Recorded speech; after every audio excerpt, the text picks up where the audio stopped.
Hello, everybody. Welcome to Untamed and Unhinged Reptile Podcast. I'm Chris, and my guest today is from MadBioReptiles, and his name's Chuckey. But before we get my guest out here, I just wanted to do some shout outs. I wanted to shout out some sponsors. I wanted to shout out some people here that have been coming in and out of the podcast, like Banna Fields. Thank you. Stan from Sea of Serpents. Thank you. Always coming out here.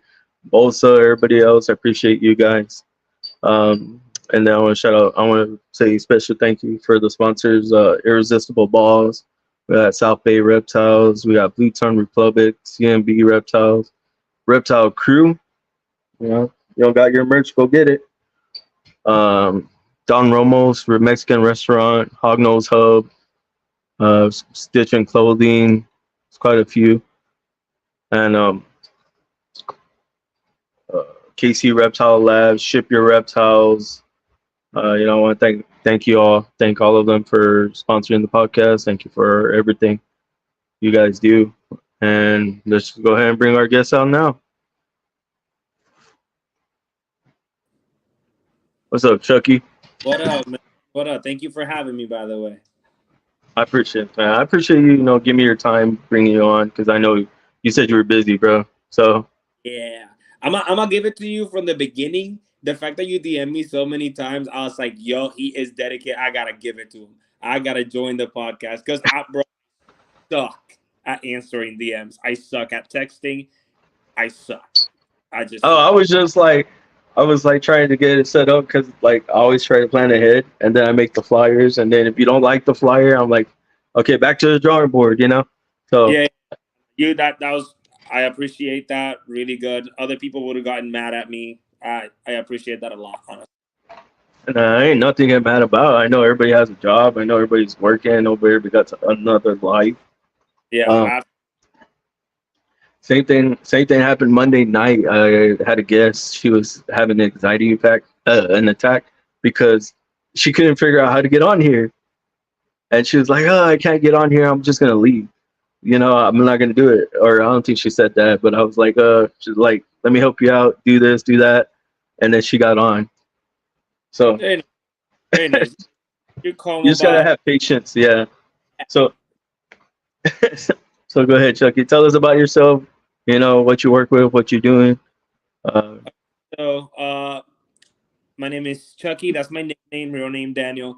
I work at a zoo.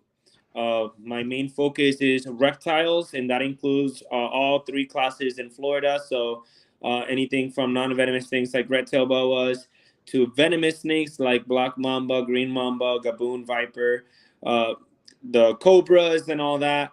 I work with crocodilians is another main focus. So I work with many different species, crocodiles, caiman, and gator.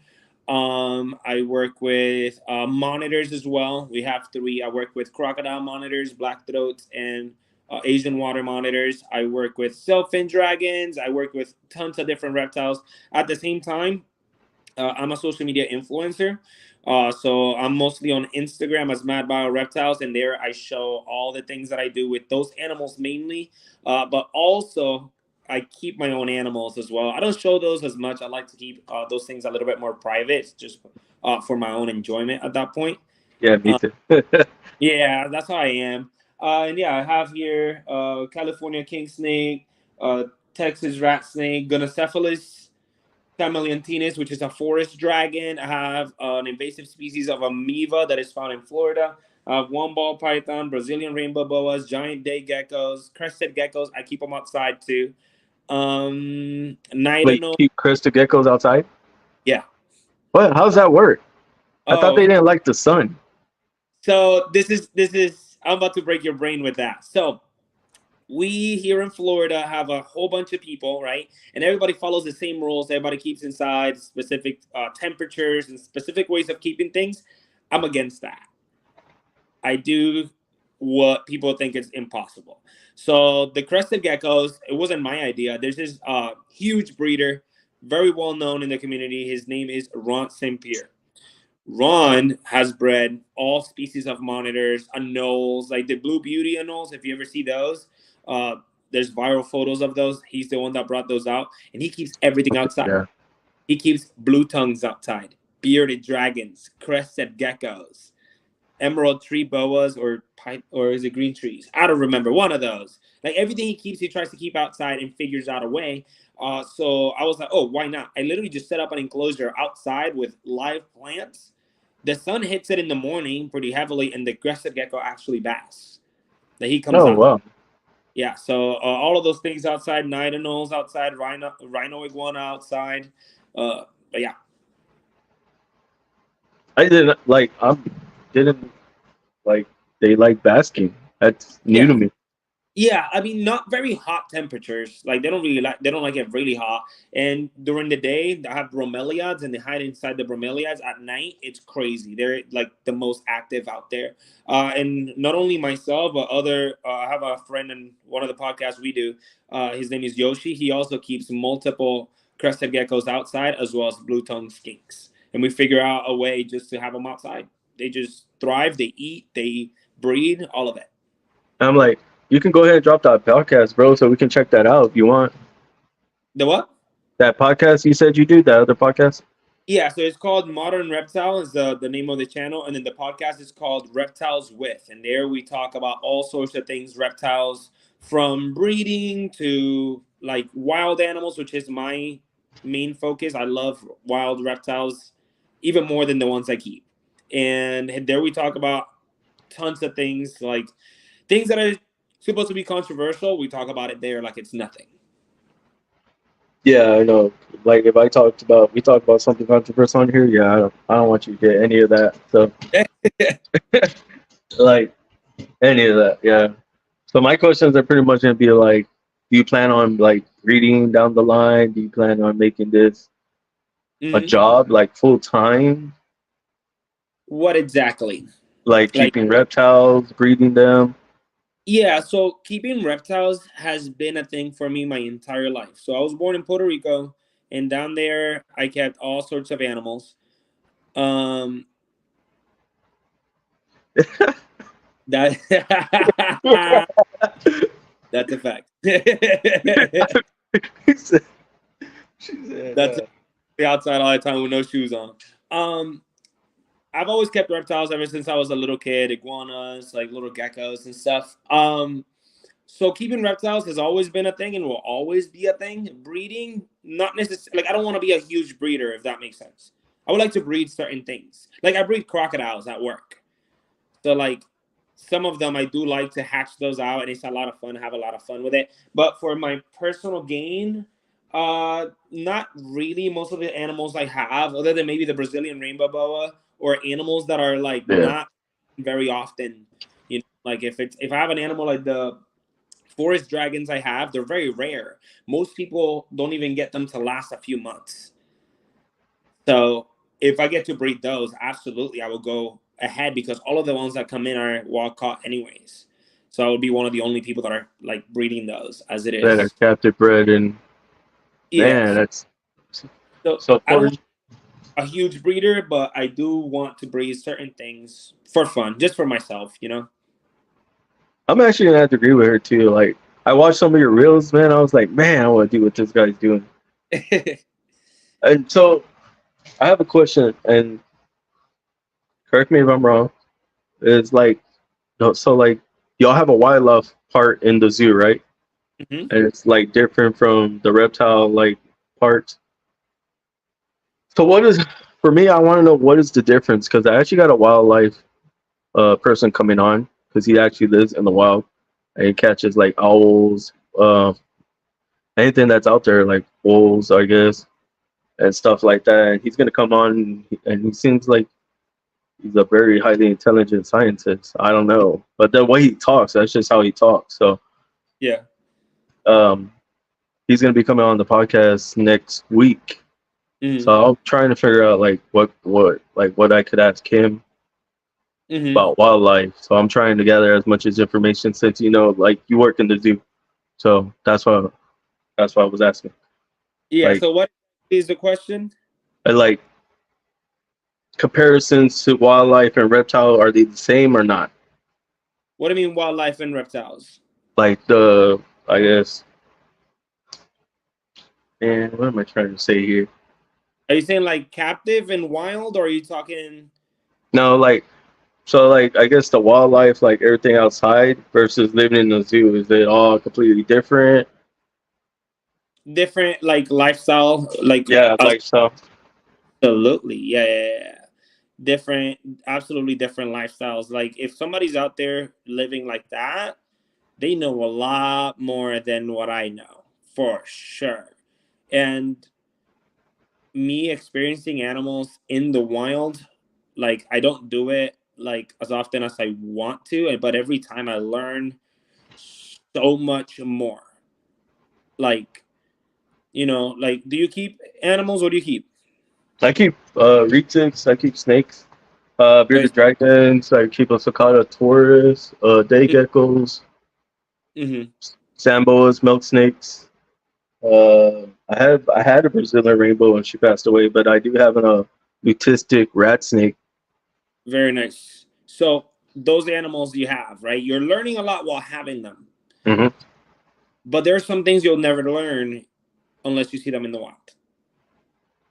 Like Okay. there are things you have to learn about them, like their habits. Like I have friends that can literally go outside, look at the sky, tell me the temperature, and go, these are the species of snakes that are out right now and what we can find. And then we go out and find those same animals. So somebody that's living in the wild has to be in it, like so in it. They memorize the patterns of all of these animals. They just look at the sky and know what's about to happen. They can look around, feel the temperatures, and say, these are the animals that are moving right now. They know whenever it's too hot, things are not moving. That's when you rest. Like all of those things I have to force myself to do because like that person, I don't live in the wild. But whenever I go out, I take note of those things. And I have friends that are like way better than any like conservation organization out there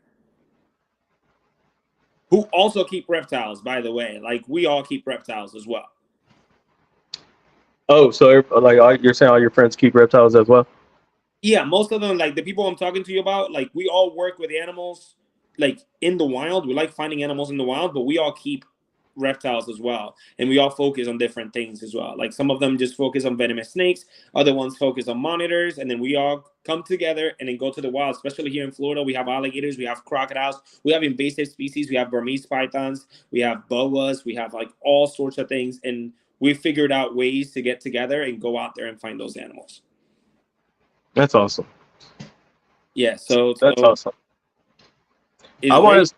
I have another question because I know I always see in your posts you're always with the croc monitor. Is that your favorite lizard? Your favorite monitor? So it wasn't at the beginning. What happened with the crocodile monitor is that when the crocodile monitor came in, he was a little shy, so we left him alone. And then out of nowhere, we got a call that they were gonna get us a Komodo dragon. Once they told Oh, us the Komodo dragon, everybody focused on building the Komodo dragon enclosure, and like everything else was very quick, like feed, clean, out. And I started sitting down with the crocodile monitor. I started working with it. I started feeding it, and then it just became my focus, and I became obsessed because one day I just sat there and he walked up all the way to my lap and looked at me in the face. And after that, I was like, I'm done. This is one of my favorite lizards now, like one of my favorite for sure. yeah, but like, how hard is it to like, I guess, raise one of those up? It really depends, man, because they have extremely sharp teeth, like extremely sharp, like insanely sharp. So you can't mess up with them. Also, every time he touches me, I bleed. His claws are gnarly. Sure. Yeah. Every I post a lot of times. I don't have any because I've been avoiding it for a while because I want to get a new tattoo. But every time I touch him or I let him touch me, just stand on me, I start bleeding. It's very sharp, so you have to get through that. And then the little ones, the nails are even sharper. You have to be able to not get bit, because you are going to be in a lot of trouble if you get bit by one of those things, and work with it and be super patient. It took me months to even pick them up. It took 6 months. 6 months to pick them up? Yeah, for me to be comfortable. I probably Oh, could have okay. here, but I was like, I'm not rushing it. Like, they have very long necks. They can turn around very easily. Like, a lot of times he's above me because I put all the branches above me. That way he feels comfortable just looking down on me. And if I mess up that way, he's going to my face. So I couldn't mess up. Like, when I did it, I was sure I could do it. So that's amazing, man. I'm not gonna lie. Like I want to do that. I want to do that. Yeah, I'm not gonna lie. So when I saw your post and everything, I saw that you were in the zoo. I was like, man, I wonder how hard it was to get into that. Because here in San Antonio, it's hard. It's hard. in San Antonio. Oh yeah, So yeah. like I've applied and it's hard. Like I wanted to do the little reptile piece they got there, and I can't get in. Yeah, it's very hard, especially like a lot of times zoos, sad to say, they don't even look for people that are knowledgeable anymore. They want people that are like not in for the animals, if that makes sense. They look for people that are just a show person, if that makes sense. That is something that I've noticed that it has shifted. A lot of places are just wanting to get to the show person because that's the person that's going to entertain the Hmm. guests. The people that focus on the animals don't want to focus on making money. They don't want to focus on anything else other than the animals, you know? They're asking if did you have to do any schooling for your job? So that's a very interesting story, and I'll make it as short as possible. I started to 1 semester, but school is not for me. Bro, I suck. My ADHD is times 10. I cannot pay attention. I couldn't. I literally cried. I was working a gas station overnight, and in the mornings I'll go to college the whole semester, and then I was like, I'm done. I can't do this. So at that time I was 19, 18 to 19 years old, and I wanted to breed ball pythons. That's how I thought I was gonna come up on this. So I started doing a YouTube channel, and I started like trying to push that. And I started Instagram, started pushing that. And I'm trying, like, I didn't have a job either after the gas station for a year. I saved some money, and I was like, I'm gonna go hustle for a year, see what happens. So I hustled through social media, making no money whatsoever, spending all Yeah. my, and then out of nowhere, I saw Brian Barczyk was going to a park very close to me. So I decided to comment on his photo, and I was like, that's 10 minutes from where I live. And then he texted me back, come that day, let's hang out, just like that. So I went to the park. It's called Gatorland. I went there with Brian Barczyk, and I met tons of other people. And I decided to apply at that place. And I didn't get the job when I applied. Uh, I wasn't good at doing the shows. But then I took a few months, and I started, like, because I didn't get the job because I wasn't good on the mic. I was too scared to speak in front of people, and I was stuttering. It was really bad. And that's me. I took a few months. I practiced, and I reapplied, and I got the job after. See, So, like when I start this podcast, I'm not gonna lie, I would be stuttering right now trying to talk. Like I still do a little bit, but mm, I'm trying to get the right words to come out. yeah, And that's the problem with me. Like when I have a question, I'm like, I'll start talking, then I'll stutter. You know what I yeah. mean? And some of us just have that. Like right now, I do shows every day. I do like 2 to 4, sometimes 6 shows a day, and I still stutter during the shows. I just have to just go through it, Like, I stutter a lot even now during my shows, and I just gotta just act like nothing happened, keep it going, because I used to stutter and just shut down. That's how I did not get the job. Second time, I didn't even have to do the presentation. They gave me a job at a smaller area with like smaller crocodilians, and I worked there for 2 years. And And then then after, you went to the zoo. Yeah, and then after that, my current job picked me out of there because I was not having. Nice. That's awesome though. Like, so would you say like doing Instagram and doing podcasts and stuff like that open doors for you, or Yeah, meeting Brian Barczyk open doors for you? You know? without social media, I wouldn't have this job. Without social media, I wouldn't have some of the friends that I have. Without social media, I wouldn't have other jobs that I have. Without social media, I wouldn't have met Brian Barczyk. Without social media, I wouldn't have met half the people that I have met. Like, Agreed. it's the only, like, right now I work also, I run social media for a reptile shop in Orlando. It's called Imperial Reptiles. I run their social media, and the way I met the owner was because I was doing a YouTube video at a reptile show when he started at his shop. So he was at a table with all his animals, and he was super excited to have people come over. And I went to his table and I recorded with him. That was it. And he lived in Miami. Oh damn. Okay. And then out of nowhere, he moved to Orlando and hit me up and was like, "Hey, I need help with social media. You want a job?" You're like, hell That, yeah. that was because I did. Like, all of those things, I did it long enough. Like, during those years, I made no money whatsoever. I made no money for years, but it opened so many doors at the end. Like, meeting people, jobs, like it's just been a blessing. That's why I don't stop. I don't stop because I've been doing it for many years. I didn't get paid, and now I'm getting paid, and it feels fake. It feels like I shouldn't even get money for making content, honestly. Yeah, because I was gonna say you post like every day though. Yeah, now I didn't. I wasn't posting that often, and then I feel like in January, my girlfriend Kira, who's watching now, she left to Costa Rica. She works there for conservation of macaws, and It's once she, awesome. I was like, all right, but I kept saying, whenever you come back, I'm gonna be rich. Watch. I kept saying that. I kept saying that. I kept saying that. And once January hit, I just had like a month worth of content ready to go. And then while I had all those drafts, I started sending them out. And then I was just catching up with more things, more things, more things. Like, I do things every day. I always think like there has to be something. And then I'll watch like other people's trends and I make my own version of them. Like, I'm kind of crazy over it for sure. So you said your girlfriend works with macaws. Yep. Does she own any? Nope.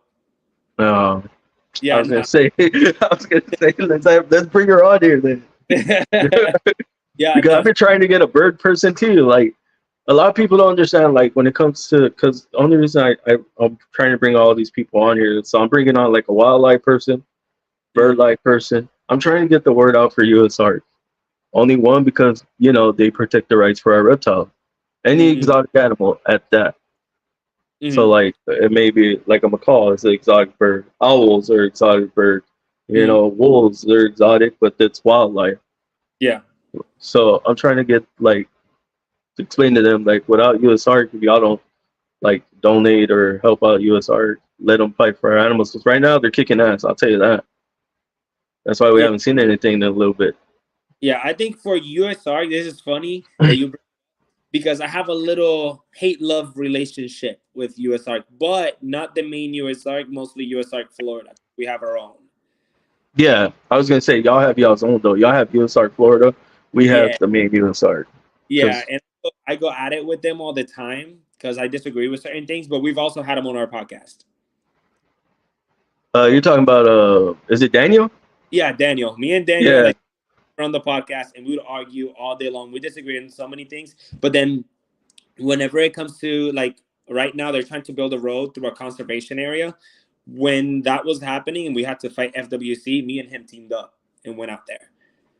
that's what I'm talking about, bro. Yeah, yeah, it's very, like, I disagree with a lot of things that happen, not with the general USARC, because I don't know much about the general USR because I don't look into it because it doesn't affect Florida as much. I focus on the Florida one Florida, yeah. affecting me, my job, and all of those things. Mind you, the idea is great. I love the idea. The idea is great. But yeah, we teamed up after, I did a podcast talking a little bit of smack and then invited him on the podcast and he came over. And a great conversation about animals. It was a great freaking time. But yeah, it was Daniel, the president, Elizabeth. I've also talked to her at the reptile shows. I hug her all the time. Like Yes, it I was gonna say Daniel, Elizabeth. I only know them because I've seen them on a podcast or Instagram live with Vanessa and Philip. yep. So that's the only reason I know their names. Yeah. But yes, they're awesome people, and I was with all of them for Florida with all those people. Even when they made that shirt for Florida, I got Yeah. that shirt here. It was one of my sponsor made that shirt. It was Blue Tongue Republic. Uh-huh. Yeah, with the nail gun. Yeah. That Yeah, was yeah, crazy. I have that shirt. Florida is insane, man. Like that's why I disagree with a lot of things with usark Florida and not usark because we're a whole different animal down here, man. Whole different animal down here. The things you find out here, the people you find out here, different, especially within the reptile community. It's Uh, it's insane out here. Like that, the boat gun story, which is insane. We have like people releasing animals, smuggling, all of those things happen here. yeah, because y'all have like Burmese out there. Everything's like free roam, but We have macaws. macaws We have macaws.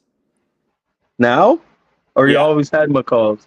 we've had macaws for a few years now. We have Oh, macaws, okay. Quaker parrots, lionfish, Burmese python. We have red-tailed boas in one location. We have spectacled caiman. We have like tons of things all around, and it's mostly South Florida. Where I'm at, it's not as bad. So you're in Orlando. You already said so. So that Yeah, I'm in Florida, yeah. Okay. Florida. For the most part, it's good, but down there we have tegus, Nile monitors, tons of things down in South Florida. So tegus. So what's going Yeah. on with the iguanas? So the green iguanas are illegal, of course, because many things. So iguanas are a problem economically for the most part and structurally for the second part. So the way iguanas got here is pretty much blamed on pet keepers that release them because iguanas used to be like 20 bucks and Hmm. anybody could go in and buy an iguana. Kids will go, Yeah. and then after that release them. Now there's a population, huge population that we cannot even try and control, that is decimating many things. So they build burrows on their sidewalks, so destroy the sidewalks. We have to send people to fix it. They eat people's plants, which might sound stupid, but like it is those people's right to have those plants. So then they have to call somebody and they have to pay somebody to go out there and hunt the iguana down. So it's the main reason why they targeted the iguana specifically, and then the tegus because of the same thing. We have a population of tegus, and what are tegus known to eat? Crocodilian eggs. And then we have the American crocodile, which is a threatened species. So if we have the tegu near the crocodile, then the tegu is not going to allow the baby crocodiles to hatch. So then they take the tegus as well. And then from there, they just started escalating and try to make it more and more extreme than what it should be.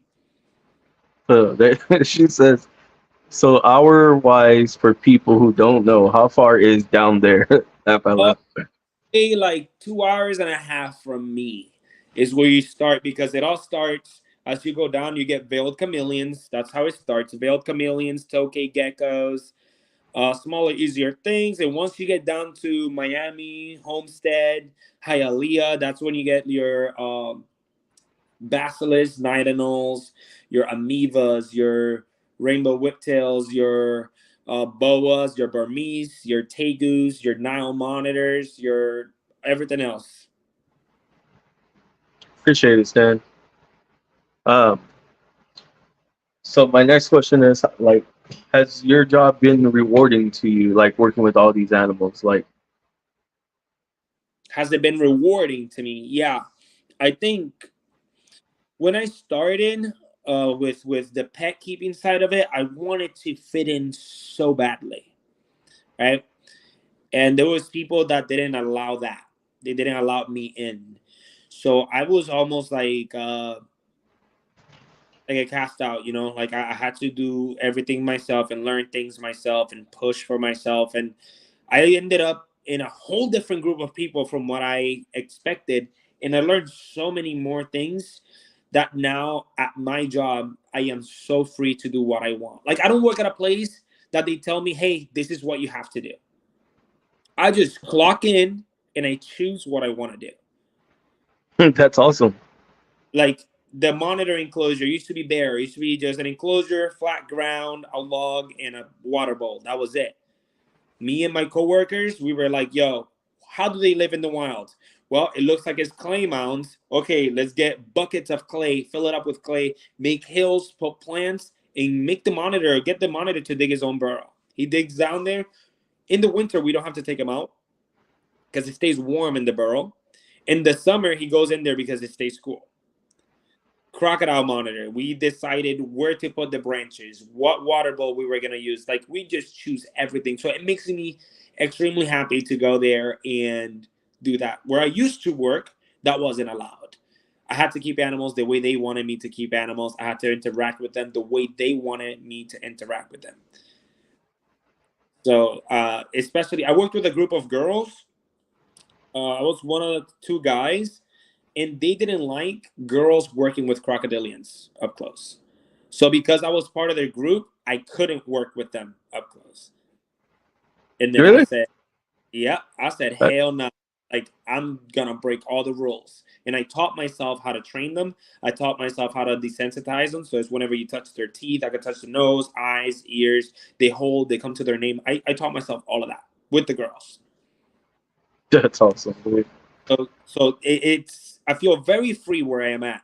It's very rewarding because again, I get to do whatever I want. I get to do shows, whatever show I want. I get to get in the water with an alligator, train them, like in front of hundreds of people, or I could choose not to. So I saw this reel about a. So you said you work with crocodilians, right? I mean, do you work with caimans? Yep, So I saw this video where this guy was actually training a caiman. Like he was like stay, and then got the other one to come here, yep. and the other one I was coming. Are they really that intelligent to for yep, them to train yep. that way? You probably saw one of my videos because that's what it sounded like. Uh, I saw a but video. I don't know if it was you. I'm not sure. I know it was somebody doing that, and it was hella dope. And I was like, are they really that intelligent though? yeah, Because so it's very simple. You have to understand the way they hunt in the wild. So for an alligator, a crocodile, a caiman, if they want to eat something, they're not very fast for the most part. And if they move, it's going to be very obvious if what they're trying to eat is small. So instead, they memorize the patterns of animals. So they see a bird picking up sticks. Well, an alligator sometimes is going to balance sticks on his nose and stay very still, waiting for a bird to come and pick up that stick. A deer comes to drink water, same place, same time, every single day. He's going to remember that's the spot where that deer comes to drink water. I'm going to wait underwater for it. So we know they have memory. We just use it to okay, our. So I can say one of the caiman's names is Raptor, and then the other one is Ariel. So I could just say Raptor here. He might not understand at the beginning, but if I show him some food, he's going to approach. Then I'm going to give him the food. Then I'm going to say Raptor here at another location. He doesn't react, show him the food, hide it this time. He approaches, give him the food. Third time, I'm going to say Raptor here. Don't even show him the food. He's going to approach because he remembers when I heard that I approach, I got food. okay, If I'm asking him to hold, at first he's going to try to bite. Absolutely. They have sensors all around their face that tell him to bite. But if he bites and every time he doesn't get any food, he's going to get frustrated and go, what does he want me to do? And then out of nowhere, he holds in place. I say, hold, give him some food. Then I say, hold again, wait 2 seconds, give him some food. Hold 5 seconds, give him some food. And then I say, hold, and I touch his nose, his teeth, his eyes, his ears, and then give him some food. And then they understand those words. Okay, if I hold in place after that sound, I get food. They know how they get food, and they know that if they try to get food the wrong way, they don't get any. that's hella cool. That's awesome to know. Like I was trying to figure like how the hell is he doing that? Yeah, they're very intelligent. One of our shows, so like many other parks, they have like alligator wrestling shows. We don't like that. Like, not that it's like people that wrestle alligators handle alligators way better than me. Absolutely, give them that any day. They know how to handle them. Absolutely. What we do on our show is we go in the water with our biggest alligator. We call him over by his name, ask him to come up, hold. We ask him to spin. We touch his teeth, nostrils, eyes. We turn around and give our back to him as we ask him to hold.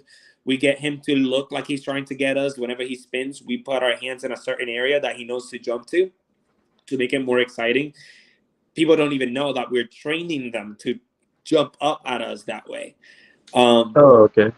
Yeah, so that it looks like more exciting. So we train crocodilians, and that's what our shows pretty much are. Two of our shows. One of our shows is in the water with the alligator, doing training. That way people can understand they're very intelligent. We actually train them to get blood samples from him. We can ask him to come up, hold. We can pick up his tail and take blood from his tail. No problem. Yep. And that's like That's awesome.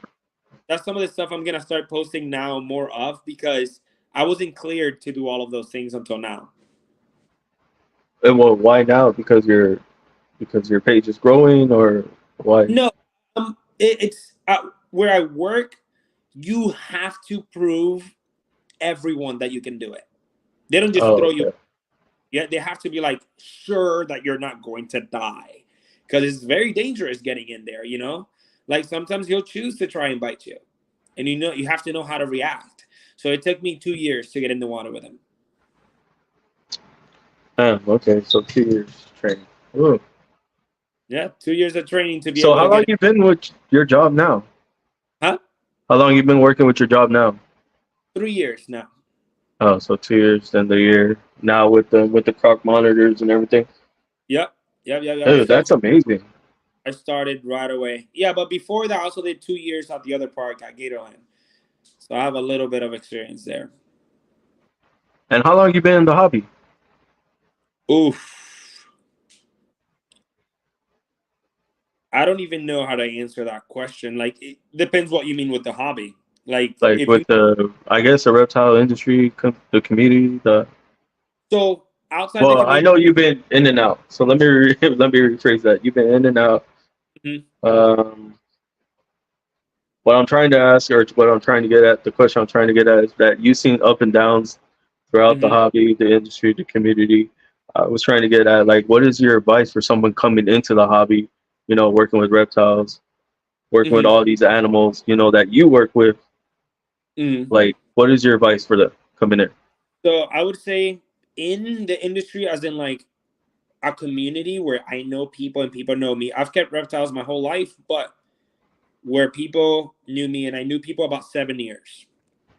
And I think an advice that I would give other people, and advice that I would give myself, if I could speak to myself back then as well, would be to teach yourself. Don't just learn from other people. Learn on your own as well. If you want to work with like crocodiles, alligators, at a facility, gain experience, volunteer somewhere. I know it sucks. It can be free sometimes, but then once you get that experience, you have something on your resume to prove that you're capable of whatever it is you want to do. So volunteering, very important. That's what I would tell myself back then. And the second one for sure is learn on your own. Like, you know, the way we keep reptiles hasn't changed in a very long time. A lot of things stay very similar, and I've learned to build my own way of keeping because I allowed myself to learn with myself. Like I research the animals I keep. I research the way they live in the wild, and that's how I get away with like the gonocephalus, the dragons I told you about. Hmm. People keep them in regular enclosures, like a tank, screen. People try everything. I looked into them. They live like basilisks. Like So what? like basilisk, like the brown basilisk, Oh, green okay, basilisk, okay, yeah. which live very close to rivers, and it's always raining. So I built a system in which it emulates rain. There's a water pump that throws water from above, and now they drink it. That was it. And then there's water at the bottom of the tank as well. And my male has been with me. I don't. When was it? Was it like September? And it's been amazing. I have two females now that are doing amazing as well. And I think I could have not gotten that from learning from other people, because not many people have done it. After I did it, I looked into it and found some woman in New York that did it. And when I asked her, how did you keep them? She kept them exactly how I kept them, and she's bred them before. Damn. Okay. So I figured it out that, like, whenever you keep something, look into it deeply. Look into how they live in the wild. Like right now, you keep retics, right? Yeah, which I love retic. So Right. so that's my thing. So that's what I was getting at too, because uh, you said that you had to love. You like if you love that animal, yeah, you'll look into it. You'll look deep into it. You keep researching it. So that's what I do with the retics right now. I'm like researching everything. Yeah, and the retake is a very interesting one for me right now because they can live in so many aspects. So, you know where retakes are invasive? No, I don't. You don't? Puerto Rico. I was gonna say not Puerto Rico. What was I gonna say? Man, it was off the top of my head. Hold on, it's in my notes. They're invasive in Puerto Rico. You can find retakes in Puerto Rico right now. Oh, Indonesia. That's what I was gonna say, but But that's native. That's where they're native. yes, But the yeah. birds here, they're invasive in Puerto Rico where they don't belong, and somehow they're making it. They're living, they're breeding, just like the berms here. And that so many habitats in there that are so different from where they come from, and they still thrive. See, but see, that's another thing too, though. Like when we do research, they animals are now adapting. Yeah, So when you do research, research is changing constantly. all the time. Especially Yeah, if you, only because now the animals are adapting to life. yeah, yeah, absolutely. And then if you do research, right, and that research you're doing comes from somebody else that is keeping them, you might be missing something. You might be missing something that they do in the wild that you probably don't know. Maybe let's say you have a species of snake and it sucks at shedding. Maybe there is something in the wild that they need to have that you can provide, but you wouldn't know because the research you're doing it from people that are doing exactly what you're doing. So instead of going to those people, I usually go, let me look into every single aspect of them in the wild and let me mimic it, especially if I have a problem. If you have a problem with an animal, I usually look there. I go, let me go online, let me see how they live in the wild, and let me figure this out. Like the monitors that we had to, the yeah, both the crocodile monitor and the black throat, we had to put them in boxes in the winter. I hated that because it was too cold outside, and I hated that. That was I wanted to punch walls whenever we did that because it is very stressful. It takes the training away, gets them scared of us. So that's what once we built the burrow and we saw that black throat could stay there in the winter, it made everything 10 times better. But that's what they do in the wild. They build a burrow to control temperatures there. Stay warm, keep warm, stay Yeah, cool, stay cool. you That's have cool. area. They warm themselves up, and then they go in the hole, and now their body is warming the hole, which warms them back up. That's awesome. Yeah, so like little things like that, I always say look into for anybody coming up. Always look into people doing it, absolutely, but also the animal itself. I always say that people love animals in cages. It's a new thing that people say I love animals, but a lot of people love them in cages. I'm like, love them in the wild too. You'll learn a lot. You'll learn a lot. Like finding snakes in the wild changes everything. Finding all these animals in the wild changes everything. You might see like snakes where you did not think they would be. I get that. I Like can see why. Yeah. people find rattlesnakes on trees. Oh yeah. Talking about Imagine, that, my buddy went hurt me with another buddy, and the rattlesnake was in the tree, and he said stop, and he didn't even see the snake up in the tree, And you said that my buddy saved his life. Yeah, it's insane, and that those things happen not often, but those things happen, and you wouldn't know that unless you actually look into those animals. Especially if you're into an animal, I always recommend that look into what it is you love about that animal and the animal in the wild. It's a very very important. And then from there, with all that knowledge, some experience, and all that, the world is yours. So, with that being said, like, what do you feel like these animals done for you that you didn't expect to happen in your life? In my life, um, I didn't expect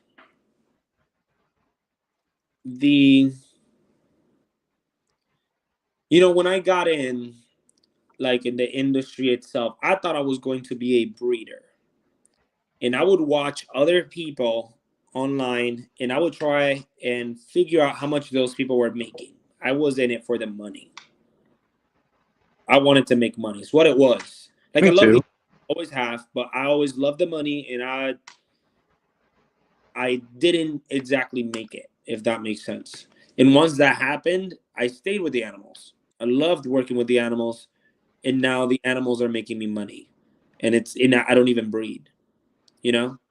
Like I don't have to have a big, huge facility full of animals to make money. And I did not expect that.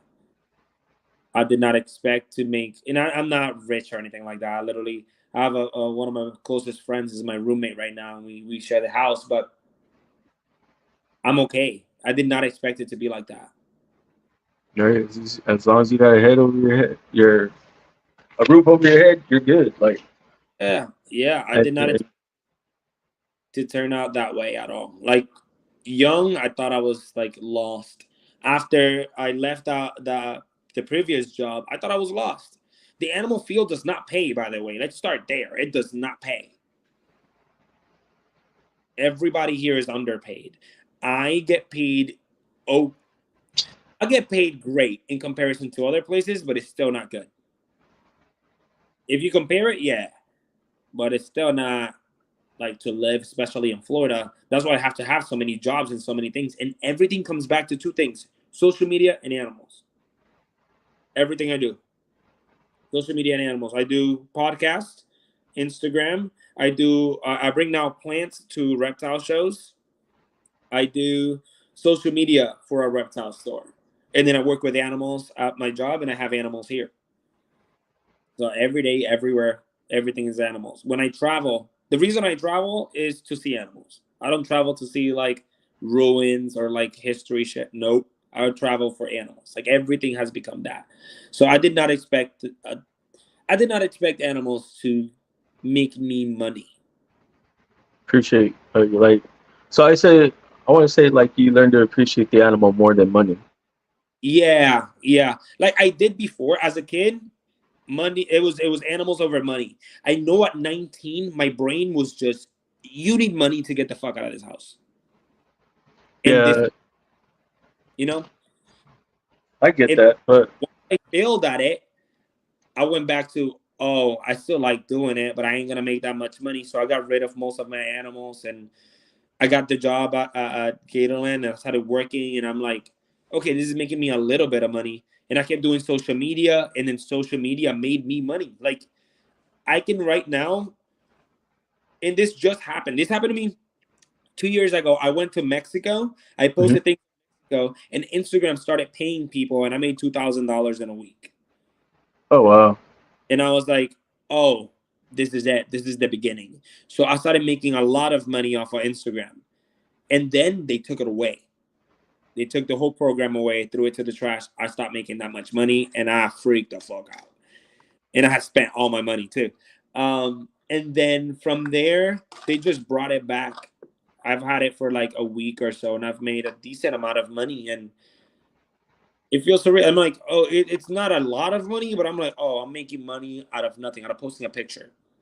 yeah, I saw that. I was like, it was like $100 and something, right? 130. Yeah, I was gonna say. Yeah, I saw that. I was gonna say somebody did that too, but it was you, I guess. Like all your 130. stuff pops up on my feed, and I'm like, oh, so that's how much you make on Instagram? Like, And okay, that's what I posted, what I posted was just ads. That wasn't even per post. I didn't post per post. Per post, right now, it's just been a few days. I'm like at 100 and something now. But last time, again, I made it to 2,000 in a week. Like, it just started, and you get paid monthly, so you get a good chunk of. Everybody's like, how do you make money on IG? Yeah, it's a new program. It's called Spring Bonus, and then you just got to check your settings, monetization, and then if you have it, it will be there. So there's the bonus, and there's also ads. And then I've made money off of TikTok a little bit, but I'm not too deep in it. And then the big one, YouTube, is the one I want. That's the one I want. And again, social media has brought me to so many things. Like, I have become friends with like Chandler, who's done this a million times for many years, from Hmm. Chandler's, and like I can, if I needed to, call him and ask for advice or like collaborations and things like I know enough people. I feel like I'm very undercover because all I do is Instagram. Not many people know of me, but I know a lot of people that if I needed to, like, social media was great. Social media is great. Now that I'm making money out of it now, amazing. It's surreal. And So, animals. So because of that, I have to put that money back into the animals. which is awesome. It's what you want to do, right? I think Yeah. that's what everybody does social media for, or coming into the hobby like I did. Like I spontaneously started buying snakes, like just thinking I was gonna get rich breeding ball pythons, Yeah. you know. And when I was doing that, I did have a clutch. I sold all that clutch. But when I was selling them off, I was like, man, these ball pythons is not for me. And then a Mm-hmm. friend put a retic in my hand. The moment he put a retic in my hand, that was it, man. I was like, Mm-hmm. that's what I want. Yeah. Yeah. It's a whole different animal. I think like you never like you start thinking one way, and then once you start and you go down the rabbit hole, you find out like what it is that you want. Like same thing. I wanted the ball pythons. I wanted that to be it so bad. And now looking back, I'm like, damn, that shit was boring. Like I would have been Yeah. bored. But yeah, I was bored. I'm Yeah. not gonna lie, I was bored. And I'm not saying ball pythons is a bad snake. They're not. They're not for me. Yeah, they're a great animal, and they're like if you are able to breed it and you're happy doing it, that's for you. But for a lot of people, it isn't. For a lot of people, they just do it for the money to the point that they don't even take care of the animals anymore. True. Like all they want to do is get money out of it. And reality is, you need both. You need money and be happy. And I think I figured out my way. If I would have been breeding right now, I would have hated it. But back that was it. He's a ball python breeder. Bosa. Hey, I love Bosa, but he's a cool dude. You should check out yeah, Bosa though. He's awesome. good. All good. Respect, man. If it's for you, it's for you. You know, if you make money off of it, that's for you. If you're happy doing it, that's for you. Go ahead. Like I have a friend in Canada.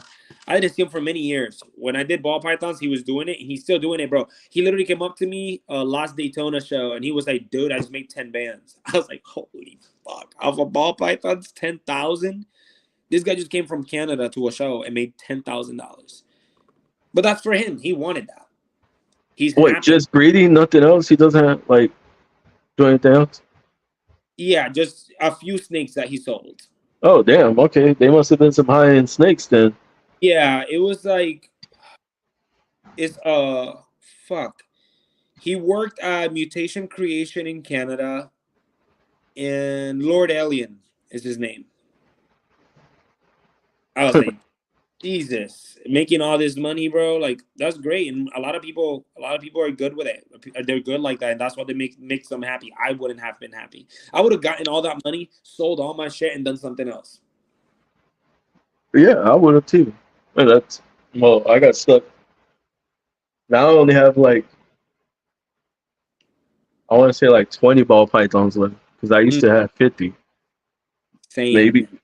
maybe 55, but I got rid of a bunch. And then I went to colubrid, so I do have hog noses. Like I said, milk snakes. I have the rat snake, which I want to bake. She's a female lutistic, so I want an all black male Mm. and just breed them too. Yeah, I like colubrids too. And I my collection is random. You know, like I like how random it is. Everything is different. One needs a lot of humidity. The other one's dry as hell. Like it's just different things. It made it a lot better than like what I thought I was going to do. It's like And Sambos too. They're dry. They like yeah, sand. and it's different. It's a whole different animal. You get to open an enclosure and work with a whole different animal instead of opening different enclosures with the same animal, a different color. That's how I see it. And if you make money again, great for you. It just wasn't for me. I need different things. He has four balls down to two now. Hey, here, I don't what know if I'm happened? making a joke, but that's funny. What happened there? You know, I had a bunch. I only have one right now because my friend went to the military and it was his. All the other ones I got rid of. And that's another thing with the ball pythons. They did great for me. Like I didn't breed them, but you know what I did do? I brought ball pythons to the WWE. In the WWE, Yep. I got fighters from the WWE whose what is it? Their character has snakes on it, and I will bring the snakes out for video shoots and photo shoots. oh, for okay, oh, that's dope. Yeah, I was and gonna say, wait, what? Do you yeah, mean the World Wrestling Entertainment? I was yeah, like, yeah. I thought you were talking about something else, a different organization. I was like, I wonder if he's talking about wrestling. What was that? I thought you were talking about a different organization, No, no, no, no. We're talking and then about what? Wrestling. Yeah, okay. I was like, what? That's awesome though. So you work yeah. with wrestlers, and you just take them out. So who have you worked with from WWE? Uh, I gotta think of her stage name. Is it Zelina or is it Zelina Vega? Okay. Is Zelina Vega and her team? I had to deny Sasha Banks. Sasha Um, Banks. Why? That's Snoop Dogg's cousin. No, I'm joking. yeah, I had to deny her because I was working with people that did not get along with her. So they offered me more money to not work with her. So I was like, fuck. Because if not, like, gonna drop me, and I didn't want to work with Sasha once and like have this other group drop me. So I had to stay with the group. They paid me more anyways, and then we became good friends at the end. So That's cool though. I mean, it yeah, sucks, but I mean, yeah, no, like I've met a few people because of ball pythons and because of again social media has done a lot for me, get a you out lot. there. Yeah, I Yeah. took out for many photo shoots, video shoots, like music videos and stuff like that. So I made good money with them that way. And I appreciate that I did that way instead of breeding. I experienced a lot more. Man, I like the way though, like how when we start, we buy all these like animals, reptiles, and then down the line, we're like, yeah, no, we don't want to do this because Mm-hmm. they're not for us. But then it changes us. Yeah. Like you want to learn more about a snake. You fall in love with these animals. You start Yeah. getting passionate, like you did. And I guess that's why you went to the zoo, because Yeah. like you fell in love with the animals, and then making just putting pictures up on the internet, making money off of that. So I did that kind of backwards too. Before I even sold my first animal, I actually branded myself out. Mm-hmm.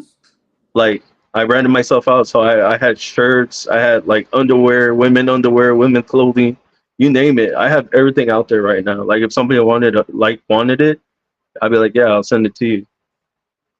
So I got cups, hats, you name it. Like that's how I was making money for my I mean, whatever it takes. Whatever it takes. I'm the same way or I've been the same way. Um But yeah, I like where I am at. I started like everybody else as a breeder, and now a lot of breeders don't even like me as it is. Like I'm controversial, and a lot of people don't like me. But once they meet me, usually they do. Um, but it's because I think differently than most people, for sure. So like, what's your take on tubs and enclosures, tanks? So one right there. Yeah, I know, but I wanted to ask because that's pretty much what it is. It's either tubs or enclosures. and that's a So big thing right now all over TikTok. I don't know why, but it is. I don't like tubs. And I must say this, well, I'm gonna tell you about the podcast that I do. And the podcast that I do, you have me. I don't really like tubs. Then you got Yoshi, who keeps everything in tubs and a few things outside. And then you have Tina, who keeps everything in like PVC enclosures, I'm pretty sure. Okay, yeah, okay. So all three of us keep differently. So the fact that I disagree with something does not mean I hate a person, right? So I don't hate a person for the way they keep. I disagree with the way people keep, and that's fine. So I disagree with tubs. And the reason I do is because I started seeing animals in the wild. And when I started seeing animals in the wild, I saw behaviors that I did not see in captivity. One of them was periscoping, which a lot of species do. You've probably seen it whenever you take a snake outside and they lift their head and they just stay like this. It's called periscoping. A lot of wild snakes do that. And I saw my ball pythons trying to periscope and couldn't because of the tubs I had them in. And I'm like, fuck. I'm stopping that animal from periscoping. Um, then you have other animals that, like some Woma pythons. A lot of people keep Woma pythons in tubs Hmm. and very minimal substrate and all these things. Somebody just posted a video. I wish I knew who it was right now, of a Woma python in a big enclosure with dirt, and it used its entire head.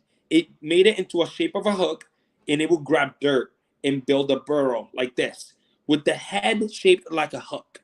Like it just That's went also and just dug out. You can't see that in a tub. So true. Okay, I see your point. I think whenever I kept animals in tubs, they were lacking behaviors that they should have performed. Now, a good argument that I got back on the podcast that I do is people like the Orient Center something something Indigo Society. So the Eastern Indigo is what they keep. It's a conservation organization. They have so many indigos that they have to be in tubs. And then they breed the babies, and a lot of times they release them into the wild. So is it wrong to keep snakes in tubs if that's what you're doing? I have a conflict with that in my head. I don't know. I don't know how, like, it's like I see the idea, I see why it works that way somehow. But for me, myself, I can't. I can't because I've gone out and I've seen how a lot of these animals live, and it's not like that.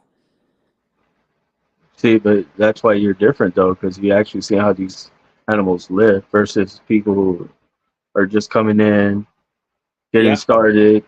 I would say use a tub to get you started because I still, I'm still trying to grow. I'm still Yeah. building. I get my enclosures custom made here in San Antonio. So I And paid somebody like $300 just to make one enclosure. and on top of that too, I also have two snakes right now in tubs as I'm saying this. So I'm a hypocrite on top of that. You know what I mean? Like I keep one of the ball pythons is in a tub, and the Brazilian rainbow is in a big tub. It's a baby, so still counts. Um, so I have conflicts with that in my head. I wish that the community would move more towards uh, enclosures that are more naturalistic with animals prices going up, but that's not going to happen.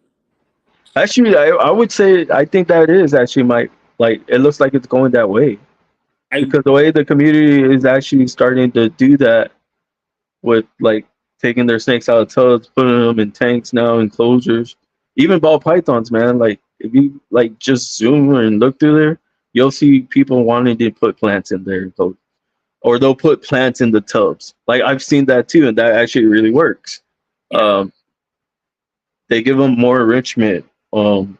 I mean, they may not have the lights in the tubs, but I mean, they got enrichment. They got like a little log to climb on. They got dirt. They got. I actually seen somebody do a bioactive in a tub. yeah you can absolutely So you can. with and it's a retic. It's with a retic, and that's actually working really, really, really, really good. So Well, I also kept retakes outside, which is a lot of fun as well. see, and I agree with you, both. So like you said, coming in here spontaneously buying, and you get way over your head. Like, had I start over, if I could go back and tell myself, like, this is where I said, what advice would you have? I would tell myself, like, hey, chill. Because Yeah, later on, you're going to fall in love with something else. Just yeah, chill, you yeah. know? Just back. If things go wrong, it's gonna go right at some point, bro. It is what it is. And like, yeah, smaller connect collection. Like right now, even the enclosures I have, I'm not like they're okay, but I'm always like upgrading. Same thing at work. I'm working on those enclosures every day. I literally think of different plants to put, different logs. I cut down fucking all types of branches, different lengths, and like I think of all of those things and I have fun with it. Now it's different for me because I am not a breeder and I don't have to rely on the income that the animals make me by breeding. So that is something that is somewhere where I have an advantage to a lot of people. I don't make money just from the animals that I breed. And I think that's why a lot of people don't agree or even like me, is because I talk from that privilege of keeping animals that way and being able to make money without breeding the animals. And then, of course, I don't only work for myself, I work for a organization as well. So a lot of people don't like me because I always have that opinion whenever it comes to tubs and things like that. So, with knowing what you know now, what is one thing you would change if you could go back in time? About me or the industry? The industry with reptiles, yeah. Industry, reptiles. um what I would change, I wouldn't have. hmm I wish that when I had the idea of breeding ball pythons, instead of having that idea, I will tell myself, get better at talking. Get better at talking about this animal. Give it your all. Know every single thing. Be able to talk in front of a camera. That way, when you go to those interviews, you talk their ear off on everything you know. I wish that instead of focusing so much on, having as many snakes as possible in a tub, I would have focused on me because now I make me money. You know, like right, bro. If think about it, think about all these breeders, the big breeders. Why do they make that much money? Because Because they're focused on breeding the they've best snake. not only that, they've sold themselves to you. You know Oh, their name. okay. You know their names. Why? Because they put a brand out there and they put it on top of those animals that they made. Mhm. Do they have dope shit? Yeah. How did they get it? Because they put money that they already had. Maybe So- making money on other snakes, right? But they put in money because they sell a brand. Like right now, I have one of my friends, Tiki's Geckos. Oh, I know Yeah, Tiki. Yeah, he's awesome. yeah, I love David. That Yeah, that he's the, awesome. the Deadpool line. Why is it so expensive? Why does everybody want it? Because he sold you himself. He told you this is worth this much, and it's called this. I made this. If you think of that animal, you think Tiki's. If you Hmm. think, damn, what are their names? Like Canova, like the ball python people. If you think like certain things, you think of the people a lot of times. You'd be like, oh, this person created this morph. Of course. If you think of that morph, you think of the person, they sold you themselves. So if you learn to sell yourself to your audience, to whoever it is you're trying to reach, whoever it is you're trying to sell to, then you're successful after that. That's easy. I wish I focused on me more instead of focusing on the money I wanted to make of the animals. Because I looking into things like, how do I brand myself? I wish I looked into how to brand myself, how to do social media, how do I sell online? Because it's different. I could sell in person all day, but online I suck. Yeah, me too, Oh, bro. it sucks. Because like now you have to type things out and think of like what people are reading and like convince them that this is what they want. And it's hard. So I wish I learned more of that. I wish I focused on me while working with animals. That way, when I got to the point where I'm at, I'll be more knowledgeable and like more successful. Once you learn that, like right now, you're doing a podcast. You know how great that is. You get to meet so many people. and they Like teach right, me so much every time I bring on like a different person, man. yeah, like They have right now, so many different what do you call it, characteristics. Like they're different, they're unique. yeah, Everybody's different in their own way, and I learned so much from each and every one of y'all. So like from you, like I'm learning so much too right now from you. absolutely. Like right now, we're having this conversation. Like just like I told you earlier, I did YouTube. I did a show at a Repticon, and now I have a job running social media for a reptile shop that I met the owner many years ago. Right now, we're doing this podcast. Let's say I open a zoo or something and I need a retic. I know I can reach out to you like, oh, I remember this guy has retics. Yo, do you have anything available? Boom, you made a I'd be sale. like, all right, no, not at the moment, but Yeah, I do got some people that that have yeah, some retakes. Like, so I do talk to Joe. I talk to Michael. They all have retakes. yeah. They're so Michael's my mentor. Mm-hmm. Michael Voorhees, he's on Instagram. He mentors me. Uh, he's a badass dude. He actually keeps me in line too. Like when I fall off, when I get like in my little depressed moves, I fall off, and I'm like, I don't want to do anything today, because I do get in my moves like that. And Of he's like, course. dude, get your ass up and get going. So that's what Yeah, he does for me, and I love that about him. Like, he pushes me to be better. He always does. He's always looking out for me, and like support he it. has a project for me that I want to get from him for retics. So I would send you there. Yeah, it's it's very important that you have people like that too. That's another thing. Like community for me was hard because me trying to get in the community, a lot of people didn't allow it. A lot of people closed doors on me just because they did not want me there. So it was hard, bro. Like it was hard. And some people hate me because of it, but they don't even know like the well the things that happened. Like my previous job did not allow me to post on social media because that was their thing. They were better at it. Like I wasn't allowed even my own stuff. Like it was hard. It was hard. I couldn't. I wanted. I was told I was gonna run social media with them. They did not take me. They gave me a whole different job than what they told me. Wow. And then after that, after I left, I went to their competition, which is where I'm at. I'm at the competition of my previous job. They're lost. Now They're game. I'm like Voldemort to them. Like they don't want any of their employees near me. And then those people know other people like that do social media and they tell them things about me so that they don't work with me. And then a lot of times they still work with me and they figure out, oh, like it's not that serious. So it was Yeah, they're hard. just trying to make it serious. Yeah. I got doors closed on me left and right. But then I had those people. I had people that were like, nah, bro, keep on pushing. Like this is what you know. And I learned to just take hits. Like just like you, I get depressed all the time, bro. I get depressed all the time. I be in this corner crying like an idiot, and then next day I'm out there just hustling again, like nothing happened.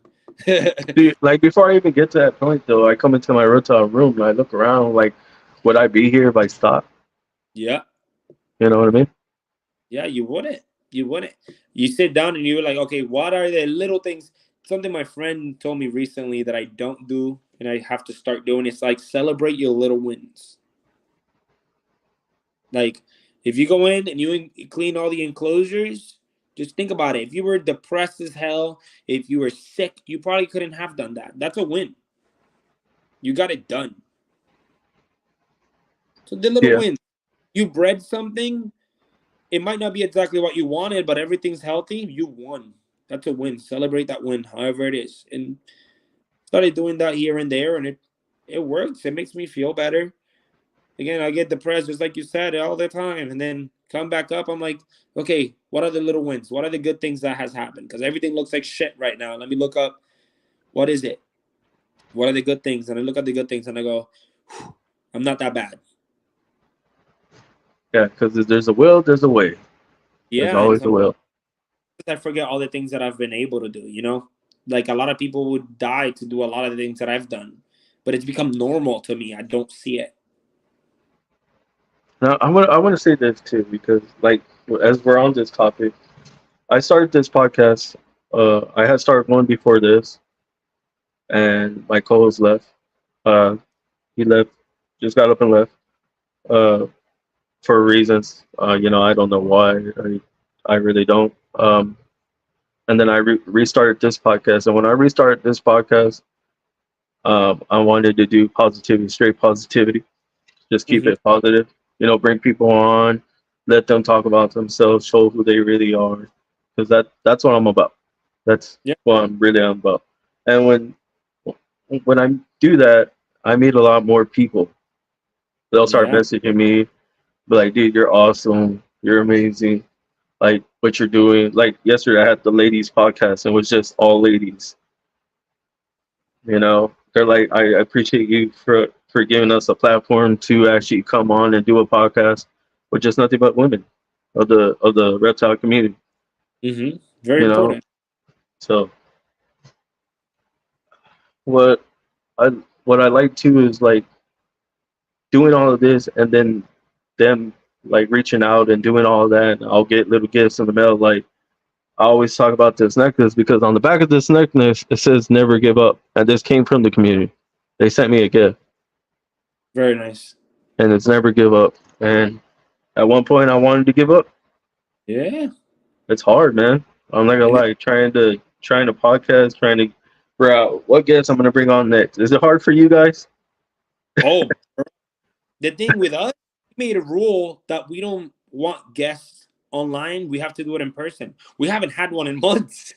It's hard. Like, what do you It mean in person? Like physically there together? Yeah. Oh, okay. It is really hard, and we had a few people, but then now we're like, oh, there's nobody else. We're gonna have to repeat ourselves with different people. So now our podcast, the new cool thing that we started doing, we do podcasts outside now. We have a power generator, so we go out to the river and do a podcast at the river. We do one in the forest. We do one at the beach. Like we could I be like in the this. I know a lot of people down in Florida. If you're willing to drive, yeah, yeah. Bro, we've had Tiki's, we've had Stone, which is one of Chandler's friends. We've had Ron St. Pierre, Eddie Soto. We've had tons of people, but once you go down the line, you run out of people that are about willing. Venerillo reptiles, Who? Villarino reptiles. He's down in Florida. You got Boso reptiles right here too, down in Florida. Oh, Wait, Boso's in Homestead. for real? Wait, hit me up. Hit me up. And if you keep ball pythons, that don't matter. Like my co-host keeps ball pythons too. Like that could be a whole topic. We do that all the time, and we're willing to bring pretty much anybody. Like we've had usark Florida. We bring anybody. It doesn't matter followers. It doesn't matter none of that. Yeah, man. I'm always throwing like if I know who's there, we're in your area, I'm willing to help, man. Just reach out, be like, "Hey, who were those people?" And I'll send them to you, man. Yeah, but You can reach out to them. It doesn't hurt. we want more people, especially like we do in Florida have what is the Animal Con, and people are here all the time, mind you, because of some things. Like a lot of people don't want to work with me because of my previous job. But even then, we still work with tons of people that come over, and some people are told, "Hey, don't hang out with those people over there." And they come and hang out, and they're like, "That was it." Like we've had tons of people like that. We've had people that after the podcast, they literally tell me like, "I'm gonna be honest, I didn't like you." I'm like, "What the fuck?" I'm gonna tell There's you right now. I don't know anything about you till right now, so I'm gonna be like, "I like you, man." So I don't know. no, but that's where it starts. I think I come across as an asshole, especially on that podcast, because I say somewhat like I say wild So things. what's a like one of your biggest controversial topics on your podcast right now? Right now, there's not much. That's the thing. Like, so the big things that got me some heat was USARK, because I talked smack about USARK and why I didn't agree with USARK Florida. And then we had USARK on the podcast. So it was hilarious because it was like, oh my God, you're talking smack about them. They're fighting for your rights. I'm like, no, dude, I'm just opening up a conversation. And guess what? Daniel came over and had that conversation with me. That's awesome. So, like, I come across as an asshole at first, and then people see, like, the person comes in and we have a conversation. Dude, we were at the same reptile show, and we had a guy go up to Daniel and go, look, that guy was talking smack about you on a podcast. I heard it. And Daniel looked at me and we hugged in front of the guy. We are like laughing. You feel like what? Yeah, Like it's not that's awesome. like, that's one of the biggest ones that I've had. Another one would be the Tubbs conversation, because a lot of people disagree with me, and I'm like, dude, I'm not trying to argue with you. I just have my own opinion, and you can have your own, and that's completely fine. But I come across as a very strong personality when I do. And then a third one would be Nerd. So Nerd posted feeding an alligator pizza and spaghetti and stuff like that, and I was very against it. Like I'm like, bro, what the fuck are you doing? And then people are coming for me because I was talking smack about Nerd or whatever, and I'm like, what the fuck? Those are Okay. the three from the podcast. Those are the main three, but it's not what I say, it's how I say it. I know that. I come across as a very strong personality. I fucking yell, I cuss, But if you actually have a conversation with me, I'm a lot more like I Like stop. right now. Yeah, I stop and I think about it. I'm like, okay, this is a conversation. If I'm in front of a camera and I get to like express myself, that's all I can do. I can't take in information because I can only shoot out information in front of a camera. If I'm having a conversation, I'll let you talk, I'll listen, process what you're saying, and then shoot back and forth with that. So y'all don't do script, right? Y'all do it like open. We literally go at it. And all three of us are very different. Like, again, we keep different things, we do different things, we believe in different things, we disagree in most things. And I think that's why I like having that podcast, because everything's an argument. Yeah, Everything's but a everybody has their own opinion. Y'all accept each other's opinions. At the same time, y'all can take constructive criticism, where most can't. Absolutely. Like we literally yell at each other whole podcast, and then the podcast, love you, bro. And I bet let's go eat. And the That's awesome, though. sometimes in the comments, people are like, "Oh, Chucky needs to leave this podcast. This podcast sucks." I gotta check out your podcast, man, because everybody's like, she's like, and they all have very strong opinions. Yeah, yeah. Very like we're yell at each other, call each other names, and after that, go to eat together. And I think that's something that needs to be had. Like you need to be able to argue with somebody and not want to punch them. Like different opinions go back and forth. You guys agree, great. If you don't, also great. Doesn't matter. Like it doesn't change anything. It literally doesn't change anything. Oh my god. Like Florida housewives. That's literally what it is, honestly. Like this Oh my goodness. last one, my friend Tino went to Herp, found some common snakes I find in Florida. He drove 14 hours to South Carolina to find them. I'm like, dude, I could find those 30 minutes from my house. You're an idiot. And the people he went with just got mad at me because I said the snakes were common. I was like, the argument ain't with none of y'all, but I'll make it about y'all. So, and I went, like, I got that strong personality to do that. And that's another thing. Like, I've gone viral many, many, many, many, many times. And a lot of the times is because of hate comments that I feed onto. Oh. Yeah. So, yeah, Yoshi sits in the middle of because we go at it. We literally go at it. Damn, okay. I gotta check your podcast out, bro. You gotta send it to me after this live. Yeah, it's fun. The last one too, at the end, I was talking so much shit. Jesus. But yeah, I think all of those things are very needed, arguments and debates, and that's why people don't like me, because I'm that type of person. A lot of people try to focus like what you said earlier, positivity. I'm not against positivity. And positivity is great. But we can't also ignore the negative things that do happen. And I put a big light on those things. Like if somebody fucks up, I'm like, dude, this motherfucker fucked up. I don't like this. Like in a Oh, okay. So I know what you're talking about because I actually had so Tim here, we were actually talking about that.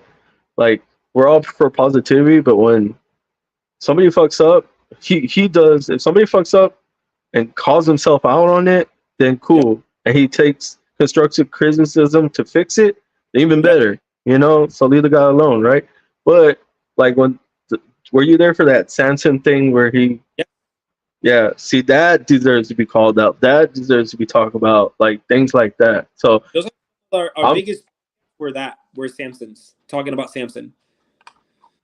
so So that's where I'm at. Like if shit like that, I'm calling it out.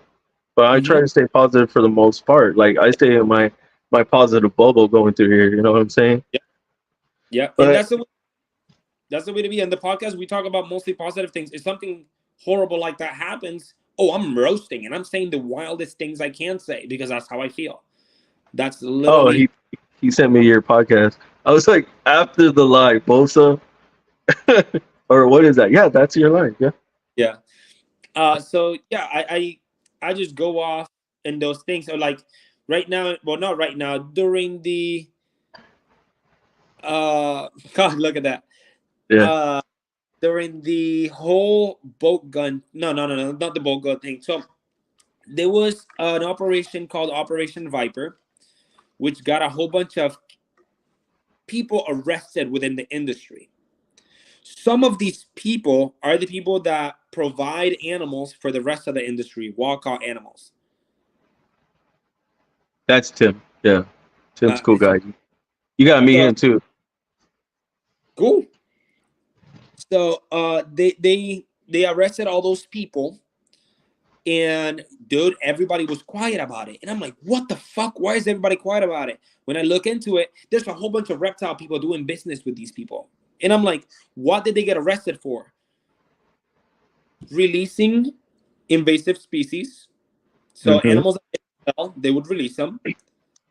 Illegally keeping an alligator, endangerment of a child, bringing them near like venomous snakes and stuff like that. And I'm like, and we're just gonna not talk about this shit. And of course, when I talk about it, I get a whole bunch of DMs from a whole bunch of big people, and they're like, "Dude, that's just too negative. Let's not talk about it." I'm like, "Nope, I'm talking all my shit." And because of where I'm at, I feel I've always said this. I feel immortal because I don't. What happens if somebody cancels me? How do you cancel me? You don't buy from me. I don't sell anything. You don't follow True. me. I see what you're saying. Yeah. You don't follow me. Most of my following is not this community. It's just regular people. So I get to talk about those things, and people they just say that I talk without consequences, and it's like, yeah, I talk without consequences because I'm not all the way in. I'm somewhere else. Like I get to talk about those things where other people, if you talk about those things, somebody's gonna go, hey, don't buy from that person. Which one of the things I had that I did not like about USARK Florida was when everybody was saying like, oh, if you don't support USARK Florida, we're not buying animals from you. I was like, whoa, that is very culty. Why does a breeder have to support USARK to be able to run their business? What if they have a different opinion? Can we hear that person out maybe? And everybody's coming after me. When Daniel comes in, Daniel's like, we'll never allow that. If it was up to us, we would not block anybody from not making money because they don't donate to us. And I'm like, oh, the industry did it. It wasn't USARK. And I had it on USARK's name. You know what I mean? Like, I thought USARK was like, hey, if somebody doesn't support us, don't show love to them. But the industry chose to do that. And I'm like, no, let them have their own opinion. And if you are right, why not have a conversation and change their opinion? I agree. And that's the way to do things, I I think. mean, that's cool that he came on there and said that too on your podcast. Yeah, it was one of my favorite podcasts, honestly, because of the conversations we had. I swear, USR does some good podcasts. Like if you bring them on, like talking to Yeah, them, you get so much information, so much more. absolutely. I think with ours, I really liked it because I got to challenge him. Where most, if he goes on a podcast, everybody's up his ass. Everybody's like, "Oh my god, you're great." You know, I was like, "Nah, show me you're great." You know, and it was a different perspective of what it was. And at the end, we hugged, and it was like, "Oh wow, like that was easy. That was an easy That's conversation." awesome, though. It's great, and I feel like I want to move the community more towards that. If I could, I will move them to like, yo, let's have all these big conversations nobody wants to have, and let's find a middle ground and let's grow it that way. That'd be hard, though. Oh, it's so hard. It's almost it's Yeah, I was gonna say that's so hard, though. It's impossible to do, but it's like a dream of mine to be able to like inspire maybe the next generation to do so. You know, like there's people that inspired us to be here. Like Steve Irwin inspired a whole bunch of motherfuckers to be doing what they're doing, venomous snakes and crocodilians. Like everybody I work with crocodiles has a crikey tattoo on them. That's Like awesome, but that's funny. That's cool. that's how they started. So all of them have crikey on them, and I'm like, oh, he inspired y'all to be here, and now we all do this. Happy BioReptiles. That's Yoshi there. That's like Oh, what's listening. up, Yoshi? I heard a lot about you in this podcast. Yoshi there from the podcast. So yeah, I think moving towards that would be great. Like inspiring the next generation to be better. Bro, like the generation before this, we have a whole bunch of invasive species in Florida, which are the reason why laws are passing throughout the rest of the states. Like what's happening in your state is our fault. It's the generation before me's fault. Because they didn't like. So one thing I disagree with usark is that keeping reptiles is a right. I don't believe it's a right. I think it is a privilege. Or Daniel says he thinks it's a freedom. And I can agree with that more because they can pass the laws to take these things away. They can and they have done it. You're You right. can't right, but you can take away a privilege. So since it is a privilege, why don't we try to do our best to be the best version of ourselves? That's how I see it. Especially Florida, because we fucked it up for everybody else. Like we messed everything up for everybody else. Like there's not invasive species of reptiles in northern United States, yet they still get the laws. Like if it was Florida, that's because of us. We brought the fear out to the rest of the states. I appreciate you, Banham. We brought that onto ourselves. That's just what it is, and I think we got to be better at that. And I hope the community gets better at that. Next generation, I hope there's a fix to all the mess ups and a better way of keeping. I agree. All around, all around. That includes zoos too. Like zoos mess up all the time too. Like they don't stay I was behind. gonna ask you that too. Like, what is the worst thing you've seen at the zoo? Like, I know maybe you can't say because I know I've talked to several zookeepers and they really can't say, but There's a lot of people that can't say. For me, I have a lot of freedoms. So there's a lot that I can talk about. Of course, I'm not gonna talk about the worst of the worst because it's not a conversation that I want to have, honestly. But I've seen a few things. I've seen a few bites. I've seen at the previous job animals get out, what and about I've heard like animals get sick, they take that animal, drop it off somewhere else, and get another animal looks just like her, names the animal the same thing. yeah, I saw that. Well, I didn't see it. I heard of that at my previous job. I never saw them do it, so I don't know if that is true that they did that. They don't drop them off, but I did see an animal get sick and they shoot it. I saw that. Oh damn! I saw I that. didn't know zoos were like. I didn't even know zoos could be like that. But Well, wow, okay. there's many types of zoos. There's AZA zoos that have tons of laws and tons of rules. Like AZA zoos, you can't even get in the enclosures with the animals. Okay. So that is like your San Diego Zoo, your LA Zoo, your Atlanta Zoo. Then you have the private zoos that pretty much think of a private zoo as you and I. That's what a private zoo. Okay. It's just somebody that owns a piece of land and has animals in it. So they So get to like choose. kind of like the reptarium then, right? That's private. That's private. So they're not AZA. They get to make their own rules. So zoos Okay. like Cool. away with a lot. I work for a private zoo. So it really depends what like private zoos have a lot more freedoms, and some of the freedoms is to do fucked up shit like that. That's sad though. Yeah, very sad. Like all you have to do is call a vet, or they use the wrong type of vet because it's cheaper. I've seen that happen. They get like a cattle freaking vet to work with a crocodile. because it's cheaper. Yeah, but it's not the same. It's Definitely not the not the same. That's so wrong.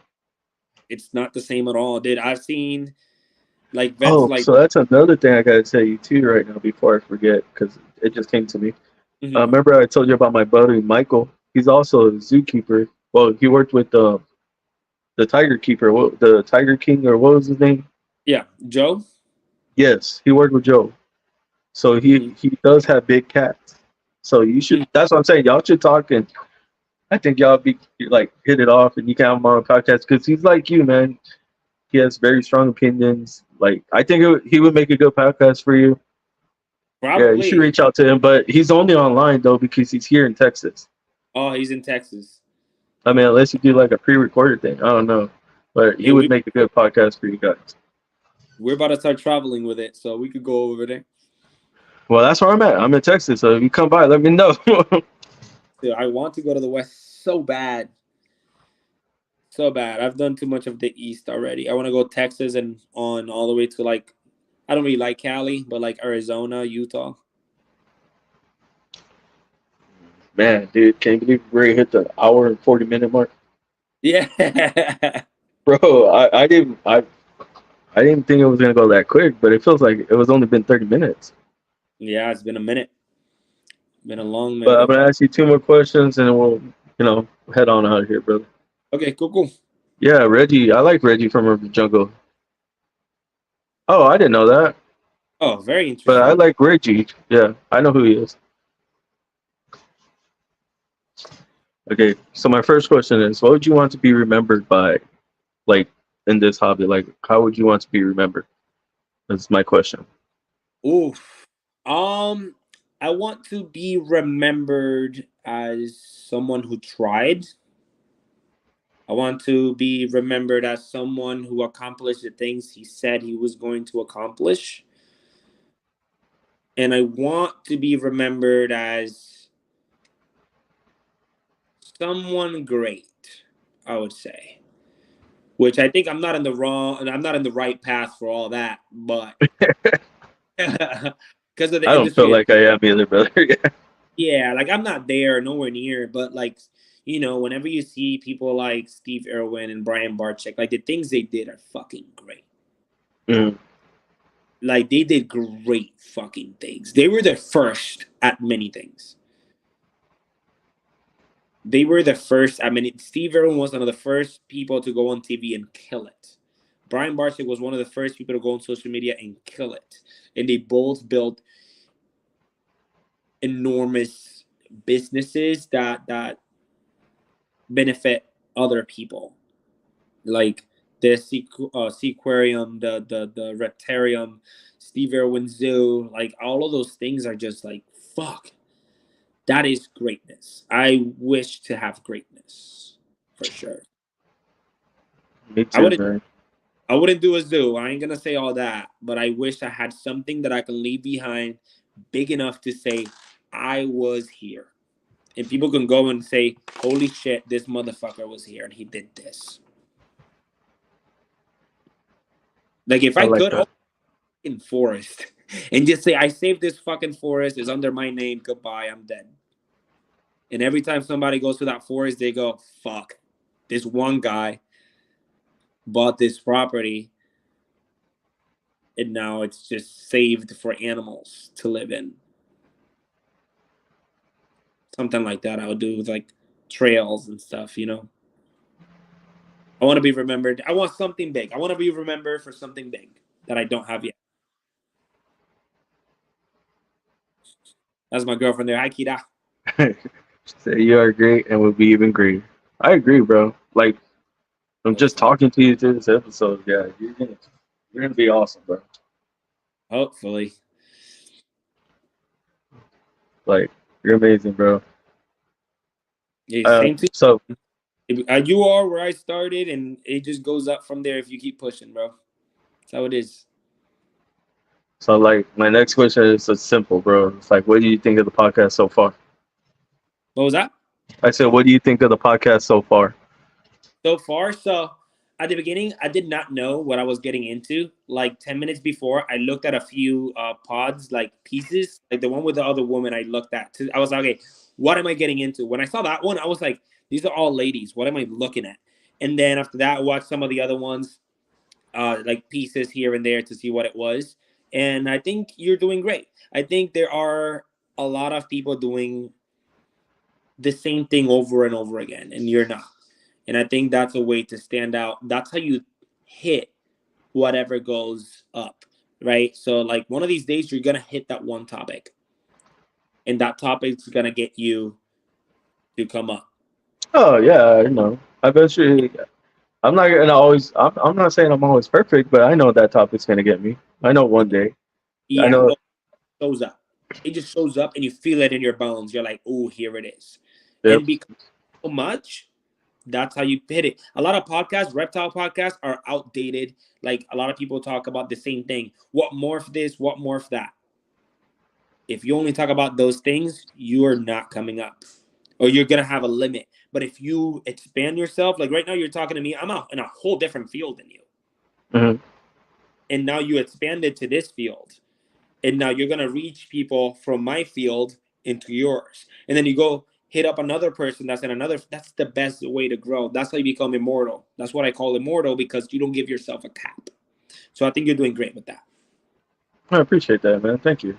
No problem. Especially that. That's why I asked you about that question about the wildlife, right? Because I know wildlife is different because obviously it's outdoors. It's not. It's not in a cage like a zoo. You know, like what you do.